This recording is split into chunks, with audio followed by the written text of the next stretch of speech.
The Washington Senate has passed a bill to look into how credit history and other factors could impact someone's insurance coverage. Murrow News fellow Albert James shows us why supporters say the system has to change to prevent unfair practices, while opponents say change is unfair itself. The Senate will now come to order.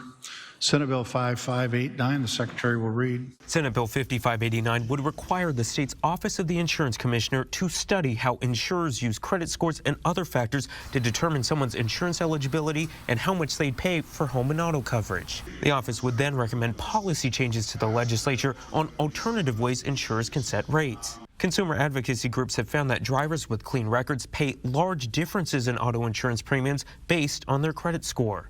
Supporters of the bill say insurers relying on credit history and other factors has disparate impacts on consumers, and coverage should be based on driving history or the state of a home.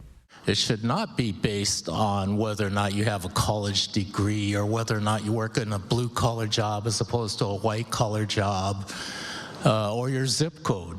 The legislation was requested by the Insurance Commissioner's office. They previously tried to ban insurers from using credit history to determine insurance eligibility and rates, but it was challenged and overturned by a court.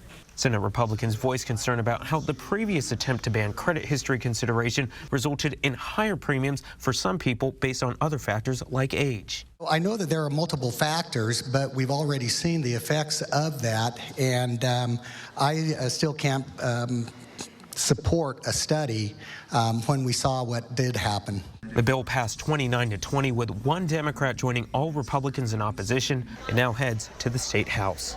In Olympia, I'm Albert James reporting.